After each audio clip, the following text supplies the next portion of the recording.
മുത്തരുത്, തടവരുത്, തടകരുത്, ചുറ്റും തവാഫ് ചെയ്യരുത്. ഇസ്ലാമിന്റെ നിയമം ചുരുക്കിയാണ് പറഞ്ഞതാ. ഇതൊക്കെ വരി ചെയ്യും. ഭീമാ പള്ളിയിൽ നോക്ക്, അവിടെ നിന്ന് അങ്ങോട്ട് തിരുവനന്തപുരം മുതൽ കാസർഗോഡ് വരെയുള്ള നിറഞ്ഞു നിൽക്കുന്നതായ ചെറുതും വലുതുമായ ദർഗകളും മഖാമുകളും എടുത്തു നോക്ക്. സകലവും എത്രയാ ഉയരം. അവിടെ തന്നെ ഹറാമ് ചെയ്തു. ഉയർത്താൻ പാടില്ല, ഞങ്ങൾ ഉയർത്തും. കുമ്മായമിടരുത്, സിമന്റ് ഇടരുത്, ഞങ്ങൾ ചെയ്യും. അവിടെ പട്ടുമൂടുന്നു, വിളക്ക് കൊളുത്തരുത്, ഞങ്ങൾ കൊളുത്തും. അവിടെ നേർച്ച ചെയ്യരുത്, അവിടെ അറിവ് നടത്തരുത്, ഞങ്ങൾ നടത്തും.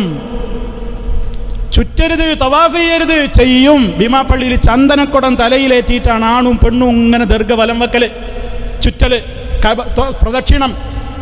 ഇസ്ലാമിലുണ്ടോ? പ്രിയപ്പെട്ട സഹോദര സഹോദരി, ആത്മാർത്ഥമായി ഉറങ്ങാൻ കിടക്കുന്ന നേരത്ത് നെഞ്ചത്ത് കൈവച്ചുകൊണ്ട് ആലോചിക്ക, റബ്ബേ, ഈ ഉറക്കത്തിലെങ്ങാനും ഞാനങ്ങ് ഈ വിശ്വാസം കൊണ്ട് മരിച്ചുപോയാൽ എൻ്റെ സ്ഥിതി എന്തായിരിക്കും? ആരാ നിങ്ങളുടെ വക്കാലത്തേറ്റെടുക്കാൻ ഖബറിൽ വരിക? ഈ പഴച്ച വിശ്വാസങ്ങളൊക്കെ കൊണ്ട് നടന്നിട്ട് ആര് രക്ഷിക്കും? പ്രിയമുള്ളവരെ,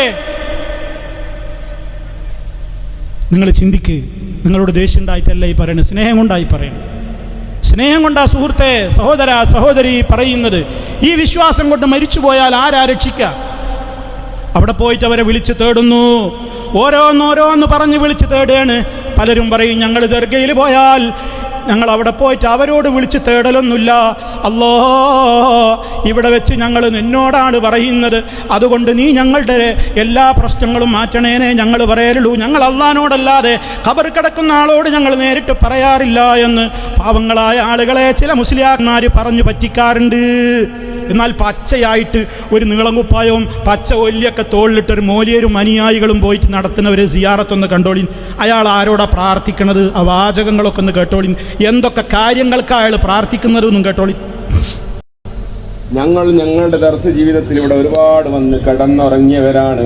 ബഹുമാനപ്പെട്ടവരെ, ഞങ്ങളെ നോക്കണേ യാ വലിയല്ലാ, ഞങ്ങളെ ഏറ്റെടുക്കണേ യാ വലിയല്ലാ, ഇവിടുത്തെ പോരിശ കൊണ്ട് അനുഗ്രഹിക്കണേ യാ വലിയല്ലാ. ഞങ്ങൾക്ക് എന്തെല്ലാം ആവശ്യങ്ങളുണ്ട് അതൊക്കെ റാഹത്താക്കി തന്നെ. ബഹുമാനപ്പെട്ട മഹാനവർകളെ, ബഹുമാനപ്പെട്ടവരെ, ഈ ദിവസത്തിൽ ഞങ്ങളിത് അവിടെ ഒരുമിച്ച് കൂടി ഇതുപോലെ ഒരുപാട് പ്രാവശ്യങ്ങളുടെ വരാനുള്ള വഴികളൊക്കെ തുറന്നു തരണേ യാ വലിയല്ലാ. ഞങ്ങളവിടെ എത്തിച്ചേർണേ. ബഹുമാനപ്പെട്ടവരെ, കയ്യരുതേ യാ സയ്യിദീ, ഞങ്ങളെ നോക്കണേ യാ സയ്യിദീ. മാരകമായ മഹാമാരിയിൽ നിന്ന് ഞങ്ങളെ ലോകത്തുള്ള സർവരെയും രക്ഷപ്പെടുത്തണേ മഹാനവർകളെ. ബഹുമാനപ്പെട്ടവരെ, മാരകമായ രോഗങ്ങൾ, ചികിത്സ ഫലിക്കാത്ത രോഗങ്ങൾ, കീറി മുറിക്കേണ്ടി വരുന്ന രോഗങ്ങൾ, അവയവങ്ങൾ മുറിച്ചു മാറ്റേണ്ടി വരുന്ന രോഗങ്ങളൊന്നും ഞങ്ങൾക്കൊരാൾക്കും തരരുതേ. ബഹുമാനപ്പെട്ടവരെ, മഹാനവറുകളെ കാക്കണേ യാ സയ്യിദി. അതുപോലെ പെട്ടെന്നുള്ള മരണങ്ങൾ, അപകട മരണത്തിൽ ഞങ്ങളെ സലാമത്താക്കി തരണേ മഹാനവറുകളെ. എല്ലാ അപകടത്തിൽ നിന്നും യാത്ര, ഞങ്ങളെ വാഹനങ്ങളെയും യാത്രകളെയും കാക്കണേ മഹാനവറുകളെ. ബഹുമാനപ്പെട്ടവരുടെ ഹദറത്തിൽ ഞങ്ങളുടെ പരാതികളും പറയാൻ ഞങ്ങൾ വന്നിട്ടുണ്ട്. ദുനിയവിയും മുഖറവിയുമായ ഞങ്ങളുടെ എല്ലാ പ്രശ്നങ്ങൾക്കും പരിഹാരം കാണണേ യാ വലിയല്ലാ, സലാമത്താക്കണേ യാ വലിയല്ലാ. ഞങ്ങളേറ്റെടുത്ത് എന്തെല്ലാം കാര്യങ്ങളുണ്ടോ, കേസുകളുണ്ടോ, പ്രശ്നങ്ങൾ, അതൊക്കെ ഇവിടുന്ന് അങ്ങ് പരിഹരിക്കണേ യാ വലിയല്ലാ. ബഹുമാനപ്പെട്ടവരെ, ഞങ്ങളോട് ബന്ധപ്പെട്ട വിവിധങ്ങളായ സ്ഥലങ്ങളിൽ ആളുകളുണ്ട്, ഞങ്ങൾക്കൊന്നും അറിയാത്തവരാണ്. അതുകൊണ്ട് അവരൊക്കെ അവിടുന്ന് നോക്കണേ ബഹുമാനപ്പെട്ടവരെ. ഞങ്ങൾക്ക് നല്ല ബുദ്ധി നൽകണേ മഹാനവറുകളെ, ഓർമ്മശക്തി നൽകണേ ബഹുമാനപ്പെട്ടവരെ. റഹ്മാനാ റബ്ബേ, അത് മതിയായിരുന്നു. റഹ്മാനായ റബ്ബേ, ഞങ്ങൾക്ക് നല്ല ബുദ്ധി നൽകണേ എന്നൊരായിരം വട്ടം പറഞ്ഞിട്ടുണ്ടെങ്കിൽ ഈ ഗതിയിലെത്തൂലായിരുന്നു. എന്നാലോചിച്ച് നോക്കി, അയാൾ എന്താ പറയാൻ ബാക്കി? ദുന്യാവും ആഹ്റവും ഗൾഫിലുള്ളവർക്കും നാട്ടിലുള്ളവർക്കും മാറാവ്യാധി, സാമ്പത്തികം, ശാരീരികം, മാനസികം എല്ലാം പെട്ടു. നിങ്ങളൊന്ന് ആലോചിച്ച് നോക്കി. ഖബറിങ്ങിൽ പോയിട്ട് അള്ളാൻ്റെ റസൂൽ ഇതാണോ പഠിപ്പിച്ചത്? സിയാറത്ത്, ടൂറ് എന്നും പറഞ്ഞിട്ട് ഉമ്മാരെ ഉപ്പാരെ നിങ്ങൾ ടൂറ് പോകുന്നില്ലേ? നിങ്ങളെ കൊണ്ടുപോകുന്നില്ലേ ഈ മുസ്ലിയാക്കന്മാർ അമീർമാരായിട്ട് നേതൃത്വത്തിൽ? ഇതാ കേരളത്തിലെ പുത്തമ്പള്ളി മുതൽ കീഴക്കര, നാവൂർ, തങ്കാവൂർ, മുച്ചുപ്പേട്ട, അജ്മീർ, ഏർവാടി എന്നൊക്കെ പറഞ്ഞിട്ട് അങ്ങനെ കൊണ്ടുപോകണില്ലേ എല്ലാ സ്ഥലത്തേക്കും സിയാറത്ത് ടൂറ്? അതിനുള്ള അമീറിൻ്റെ പണിയത്. അവിടെ പോയിട്ട് അകല ജാറത്തിനും പോയിട്ട് അവരോട് തേടുക, മരിച്ചു പോണ്ടേ, രക്ഷപ്പെടുവോ ഉമ്മമാരെ ഉപ്പാരെ, രക്ഷപ്പെടുവോ? ഇത് നിങ്ങൾ സിയാറത്ത് ടൂർ നിങ്ങൾ പണം ചെലവാക്കിയാലും നിങ്ങൾ പോയാലും രക്ഷപ്പെടുവോ? ആരോടായി പ്രാർത്ഥിക്കുന്നത്? റഹ്മാനായ റബ്ബിന്റെ റസൂൽ എന്താ പറഞ്ഞത്? നിങ്ങൾ ഖബറിന്റെ സമീപത്ത് ചെന്നാൽ അതെ അവർക്ക് വേണ്ടി പ്രാർത്ഥിക്കണേ, അവർക്ക് രക്ഷയ്ക്ക് വേണ്ടി അവർക്ക് വേണ്ടി പ്രാർത്ഥിക്കുക. അള്ളങ്ങൾക്ക് പുറത്തു തരട്ടെ, ഞങ്ങൾക്കും പുറത്തു തരട്ടെ. നോക്കി നിങ്ങൾക്ക് അള്ളാന്റെ രക്ഷ ഉണ്ടാവട്ടെ. അപ്പൊ ചില ആൾക്കാർ പറയാം നിങ്ങൾക്ക് നല്ലേ പറയണത്, അപ്പൊ മരിച്ചോരെ വിളിച്ച് തേടല്ലേന്ന്. മരിച്ചോരെ വിളിച്ചിട്ട് അവിടെ എന്താ തേടിയത്?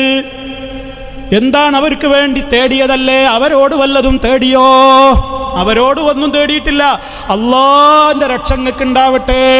യഗ്ഫിറുല്ലാഹു ലനാ വലക്കും, ഞങ്ങൾക്കും നിങ്ങൾക്കും അള്ള പുറത്തു തരട്ടെ. അല്ലാതെ ഞങ്ങൾക്ക് നിങ്ങൾ പുറത്തു തരണേ, ഞങ്ങൾക്ക് നിങ്ങൾ സലാമത്ത് തരണേ എന്നല്ല. എന്നാലും ജീവുള്ള ആൾക്കാരോട് പറയണ മാതിരി പറഞ്ഞില്ലേ? അപ്പം നമുക്ക് മരിച്ചവരെ വിളിച്ചൂടെ? മുസ്ലിയാക്കന്മാരുടെ ചോദ്യ വളഞ്ഞ കുരുട്ട് ബുദ്ധി. മാസം കാണുമ്പോൾ എന്താ പറയല്? പിറവി കാണുമ്പോൾ, നിലാവ് കാണുമ്പോൾ എന്താണ് മാസപ്പിറവി കാണുമ്പോൾ പറയുന്നത്? അല്ലാഹുമ്മ അഹില്ലഹു അലൈനാ ബിൽ അംനി വൽ ഈമാനി വസ്സലാമതി വൽ ഇസ്ലാം റബ്ബി വ റബ്ബുകല്ലാഹ്. പിറവി ചന്ദ്രനെ നോക്കിയിട്ട് നമ്മൾ എന്താ പറയലെന്നറിയാം? മാസപ്പിറവിയുടെ സമയത്ത് എൻ്റെയും നിൻ്റെയൊക്കെ റബ്ബ് അല്ലേണ്. നിൻ്റെ എന്ന് പറഞ്ഞാൽ ആരോടാ? ചന്ദ്രനോട്. അപ്പം ചന്ദ്രനെ വിളിച്ച് പ്രാർത്ഥിക്കാം. നാളെ മൂലര് പ്രസംഗിച്ചോളി, ചന്ദ്രനെ വിളിച്ച് പ്രാർത്ഥിക്കാം. അങ്ങനെ ഒരാളോട് ഇങ്ങനെ ജീവിച്ചിരിക്കുന്ന ഒരാളോട് പറയും പോലെ പറഞ്ഞതുകൊണ്ട് അത് വിളിച്ച് സഹായം തേടാനുള്ള തെളിവാകുമോ? ഹജറുൽ അസ്വദിനെ ചുംബിക്കുന്ന നേരത്ത് തവാഫിന്റെ വേളയിൽ ഉമർ ഖത്താബ് റളിയല്ലാഹു തആല അൻഹു ഹജറുൽ അസ്വദിനോട് സംസാരിക്കുന്ന വിധത്തിൽ വാചകം പറഞ്ഞില്ലേ? എനിക്കറിയാം നീ ഒരു കല്ല് മാത്രമാണ്, നീ ഉപകാരമോ ഉപദ്രവമോ ചെയ്യാത്ത നീ ഒരു കല്ലാണ് എന്ന് കല്ലിനോട് സംസാരിക്കുന്ന വിധത്തിൽ ഉമർ റളിയല്ലാഹു തആല അൻഹു പറഞ്ഞത് തെളിവുദ്ധരിച്ചിട്ട് ഇനി ലോകത്തുള്ള കല്ലുകളോടൊക്കെ സംസാരിക്കാം, കല്ലുകളെ വിളിച്ച് സഹായം തേടാം എന്ന മുസ്ലിയാക്കളെ നിങ്ങൾക്ക് പറയാൻ തെളിവെവിടെ?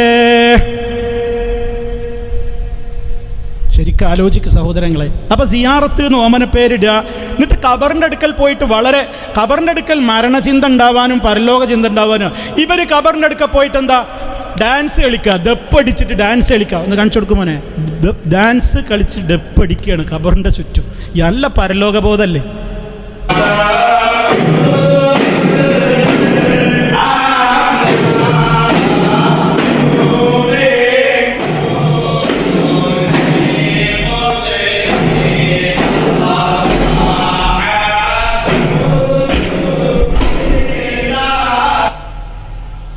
കണ്ടില്ലേ? കൃത്യമായിട്ട് കണ്ടില്ലേ? അധികം കാണിക്കേണ്ട വിചാരിച്ചിട്ടാണ്. ഖബറിനെ ചുറ്റും വലയം ചീരിട്ട് അങ്ങനെ ദപ്പടിച്ചിട്ട് പാട്ട് പാടുക. ഇതാര് പഠിപ്പിച്ചതാ? ഇത് ഇബ്ലീസ് പഠിപ്പിച്ചതല്ലേ?